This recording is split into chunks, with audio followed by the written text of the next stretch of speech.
श्री शिवाय नमस्तुभ्यम। नमस्कार। रुद्र ज्योतिष चैनल के ऊपर मैं पार्थेश देवेंद्र नामदोशी आपका सहर्ष स्वागत करता हूं। आज इस वीडियो में हम जानकारी लेंगे कि 2 सितंबर 2024 को बड़ी अमावस्या है, जिसको हम मौनी अमावस्या भी कहते हैं और जिसको हम सोमवती अमावस्या भी कहते हैं। सोम यानी कि भगवान चंद्रमा, ग्रहों में चंद्रमा का जो वार है, जो सोमवार से प्रसिद्ध है और जो भगवान शिव जी का प्रिय वार है। तो अमावस्या महीने में एक बार जो आती है वो 2 ही दिनों में सबसे शुभ अमावस्या कहलाती है।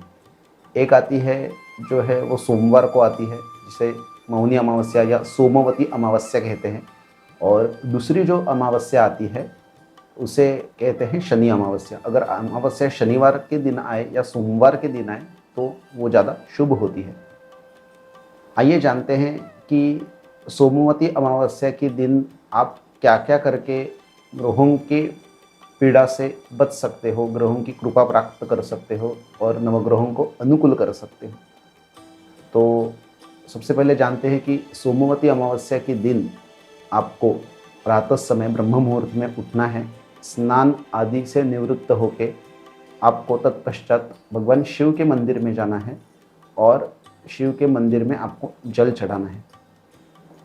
सबसे पहले बात है कि शिव का दर्शन करते समय आपको ब्रह्म मुहूर्त में, पिछले वीडियो में हमने बताया कि शिव को जल कैसे अर्पित किया जाता है, तो उसी प्रकार आपको भगवान शिव को जल अर्पित करना है। अगर हरीश्वर शिवलिंग है तो कैसे जल अर्पित करते हैं और शक्ति शिवलिंग है तो कैसे जल अर्पित करते हैं, उसके बारे में विस्तृत जानकारी हमने पिछले भाग में वीडियो में दी थी। जो मंदिर में वीडियो हमने बनाया था उसमें संपूर्ण जानकारी दी थी। वही वीडियो को आप फॉलो करके वही वीडियो से आप जानकारी पा सकते हो। उसके पश्चात सूर्योदय होने से पहले पीपल के वृक्ष को आपको 108 परिक्रमा करनी है। वृक्षाणाम अहम अश्वत्थो अस्मि, ऐसा भगवान श्री कृष्ण ने गीता में कहा है। जो गीता उपदेश कुरुक्षेत्र में भगवान श्री कृष्ण ने अर्जुन को किया था, उसी में भगवान श्री कृष्ण कह रहे हैं कि वृक्षों में मैं पीपल हूँ। इसीलिए पीपल जो है वो देव वृक्ष है। देव वृक्ष कौन कौन से हैं इसके बारे में जानकारी लेते हैं इसी वीडियो में। देव वृक्ष है पीपल, देव वृक्ष है बड़, क्योंकि बड़ यानी साक्षात शिव का स्वरूप है, जिसको बटकेश्वर भी कहते हैं। दूसरा देव वृक्ष है तुलसी। तीसरा है बेल वृक्ष, जो माँ लक्ष्मी को समर्पित है और भगवान शिव का सबसे प्रिय वृक्ष भी बेल ही है, तो बेल वृक्ष भी एक देव वृक्ष है। उसके बाद है आम। आम का जो वृक्ष है वो एक देव वृक्ष है। उसके बाद आता है औदुंबर। औदुंबर जो वृक्ष है वो देव वृक्ष है, जिसकी परिक्रमा करने से आपको बहुत लाभ हो सकते हैं। उसका दूसरा नाम गुलर भी है। गुलर, हिंदी में उसको गुलर भी कहते हैं या औदुंबर कह सकते हैं। तो गुलर के पेड़ की अगर परिक्रमा करते हो तो आपको ज़्यादा लाभ हो सकता है, जिससे भगवान दत्तात्रेय की कृपा प्राप्त होती है। और कई सारे प्रकार के देव वृक्ष हैं, इनमें से सबसे महत्वपूर्ण है गुलर, तुलसी, बेल, पीपल, और पीपल के बाद है वड। ये सारे देव वृक्ष हैं। चढ़ा हुआ पानी कभी भी पूजन का कोई भी पानी इन वृक्षों में आपको चढ़ाना नहीं है, क्योंकि इन्हीं सभी देव वृक्षों के जड़ों में सभी तीर्थों का वास होता है। तो ये ऐसा है कि पीपल के वृक्ष को सोमवती अमावस्या जब आती है तो पीपल के वृक्ष के जड़ के नीचे भगवान नारायण जो है वो लक्ष्मी जी के साथ निवास करते हैं। तो जब आप पीपल के वृक्ष की परिक्रमा करोगे तो भगवान नारायण और लक्ष्मी, इन दोनों की परिक्रमा आपकी एक साथ हो जाएगी।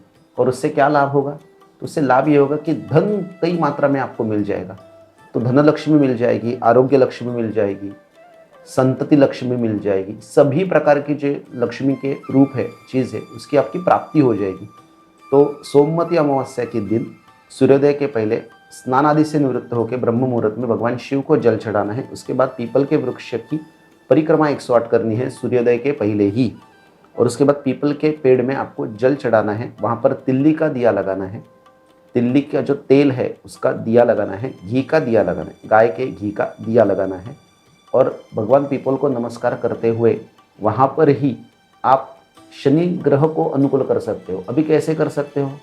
तो पीपल का वृक्ष का पूजन शनिवार वाले दिन और सोमवार से लेकर शनिवार तक रविवार छोड़ के आप हर एक दिन करते हो ब्रह्म मुहूर्त में सूर्योदय के समय, तो आपको शनि की कृपा प्राप्त हो जाएगी। क्योंकि पीपल वृक्ष के पेड़ के नीचे ही पिप्पलाद ऋषि का जन्म हुआ है, जिससे शनि देवता भयभीत है। और पीपल के वृक्ष की अगर कोई पूजन करता है तो उसको शनि कभी सताता नहीं है, शनि की बाधा जो है वो कम हो जाती है और शनि अनुकूल हो जाता है।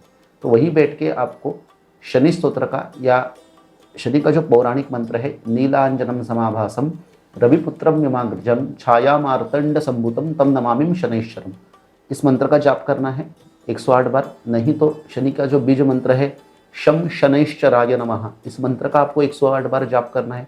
नहीं ये भी कर सकते तो दूसरा एक बीज मंत्र है प्राम प्रीम प्रम सहा शनैश्चराय नमः, इस मंत्र का आपको जाप करना है। ये भी आप अगर नहीं कर सकते तो शनि का वेदोक्त मंत्र है शन्नो देवीरभीष्टय आपो भवन्तु पीतये शंयोरभिस्रवन्तु नः, इसी मंत्र का आप जाप कर सकते हो। तो कोई भी एक मंत्र का जाप कर सकते हो, शनि स्तोत्र का पाठ कर सकते हो जो दशरथ राजा ने रचा हुआ है। दशरथ कृत शनि स्तोत्र का पाठ अगर आप करते हो यही दिन सोमवार वाले दिन, सोमवती अमावस्या वाले दिन, तो शनि की पीड़ा आपकी जो है वो दूर होना शुरू हो जाएगी। उसके बाद पितरों की कृपा कैसे प्राप्त कर सकते हो, तो सोमवती अमावस्या के दिन आपको याद से, कितने भी आप व्यस्त हो, याद से आपको गाय को हरा चाला खिलाना है और गाय को पानी पिलाना है। पिछले वीडियो में भाग में हमने बताया था कि गाय को पानी पिलाने से पितरों का जो तर्पण है वो करने का पुण्य प्राप्त होकर पितरों की कृपा भी प्राप्त हो जाती है। और दूसरा एक आपको मार्ग बताते हैं, जब सूर्य ढलने की स्थिति में हो, सूरज ढलने का समय हो, तो सूर्य ढलते समय सूर्य अभी बस डूबा ही हो और संध्या वेला का समय हो, तो उसी समय आपको यही जो वृक्ष है, देव वृक्ष है, बेल, पीपल, तुलसी, बाद में गुलर, बड़ इत्यादि वृक्षों के नीचे आपको तिल्ली के तेल का दिया लगाना है और वहीं आपको गाय के घी का भी दिया लगाना है। ऐसा करने से शाम को किसी बावड़ा, नहीं तो फिर तालाब, नहीं तो फिर नदी किनारे जाके, या नहीं तो समुद्र किनारे जाके आपको दिया लगाना है। उस दिया लगाने से पितरों की कृपा प्राप्त हो जाएगी, क्योंकि शाम के समय में पितर वहाँ पर हाजिर होते हैं। इसलिए पितरों की कृपा प्राप्त करने के लिए शाम के समय में, सूरज ढलते समय आपको ये पूजन करना है। भगवान शिव की पूजा करने का सबसे सही समय अगर आप कहेंगे तो दिन में 3 समय हैं। सूर्योदय के पहले ब्रह्म मुहूर्त में, बाद में सूर्य जब ढल रहा है शाम को, सूरज बस डूबाई हो और डूबते समय वही पूजन करने का समय सही है, जिसको हम प्रदोष काल कहते हैं या संध्या वेला कहते हैं। और तीसरा समय है रात को मध्याह्न जैसे कहते हैं दोपहर में, तो रात को मध्य रात्रि में आपको 12 बजे और 12 बजे के बाद भगवान शिव का अगर पूजन करके सोमवती अमावस्या वाले दिन शिव के सामने अगर घी का दिया जलाओगे तो कुबेर जैसी संपत्ति प्राप्त करोगे। इतना महत्व सोमवती अमावस्या का है। उसी दिन भगवान शिव को जल चढ़ाते समय कौन सा पदार्थ चढ़ाने से क्या फल की प्राप्ति होती, इसकी विशेष जानकारी हम आज आपको दे रहे हैं। जैसे कि उसी दिन आप अगर कमल का बीज पानी में डाल के वही पानी भगवान शिव को चढ़ाएंगे तो लक्ष्मी की प्राप्ति हो जाएगी। दूसरी बात है, अगर पानी में अक्षत छोड़ के वही पानी भगवान शिव को अर्पित करेंगे, अक्षत यानी कि पूर्ण अक्षत, भगवान शिव को कोई भी वस्तु खंडित नहीं चढ़ती, पूर्ण अक्षत पानी में डाल के वही पानी अगर भगवान शिव को समर्पित करते हैं तो लक्ष्मी की प्राप्ति हो जाएगी। अगर कच्चा गेहूं भगवान शिव को चढ़ाते हैं तो संतान प्राप्ति में आने वाली जो रुकावटें हैं वो दूर होने लगेंगी। अगर आप लाल चंदन पानी में डाल के भगवान शिव को समर्पित करते हैं या बेलपत्र की झाड़ के नीचे समर्पित करते हैं तो तीर्थों में स्नान करने का तो पुण्य मिलेगा ही, विशेषता यह है कि तीर्थों में जाकर दर्शन करने का पुण्य भी प्राप्त हो जाएगा। चौथी एक बात है, कुशा का पानी आप तैयार करके भगवान शिव को समर्पित करते हैं तो रोगों से आपकी मुक्ति हो जाएगी, रोग आपसे दूर हो जाएंगे। दूध से अगर अभिषेक करते हो तो शरीर के सारे ताप कष्ट मिट जाएंगे, क्योंकि और्ध्व ऋषि के श्राप के कारण भगवान शिव ने गौ माता सुरभि को यही वरदान दिया था कि वेद लक्षणा भारतीय गाय के दूध से अगर कोई अभिषेक करता है तो उसके शरीर के ताप और कष्ट मिट जाते हैं। दुर्वा से अभिषेक करोगे भगवान शिव का तो लंबी आयु प्राप्त हो जाएगी।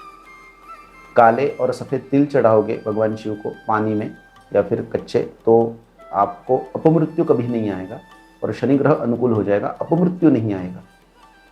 और अगर भगवान शिव को आप भस्म चढ़ाते हो तो भस्म कैसी होनी चाहिए शिव को चढ़ाने वाली? तो सबसे ज़्यादा भगवान शिव को प्रिय है भस्म जो गोमय से बनती है। गाय का गोबर जब गिर रहा है तो वो नीचे नहीं गिरने देना चाहिए, वही गोबर गाय के पीछे जाके आपको लेना है एक तांबे के डिश में, तांबे के तामन में, और उसको सुखा के उसके अंदर कपूर डाल के, गाय का घी डाल के, गुगुल डाल के उससे भस्म तैयार करनी है और वही भस्म भगवान शिव को अर्पित करते हो तो अपमृत्यु नहीं आएगी और इहलोक में नहीं परलोक में भी कल्याण हो जाएगा। तो सोमवती अमावस्या के दिन आपको इस सब चीज़ करने से फायदे होंगे।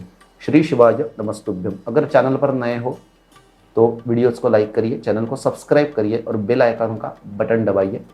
बेल का आइकॉन का बटन दबाने से आपको आने वाले नए वीडियोस की जानकारी मिल जाएगी। अगर कोई आपको समस्या है जो आपको हल करनी है तो आप चैनल के माध्यम से हमें संपर्क कर सकते हो। आपका कोई अगर सवाल है जो आप पूछना चाहते हो हमसे तो आप चैनल के माध्यम से भी हमें संपर्क करके उस सवाल का जवाब हमसे पा सकते हो, आपकी समस्या का समाधान हो जाएगा। श्री शिवाय नमस्तुभ्यम।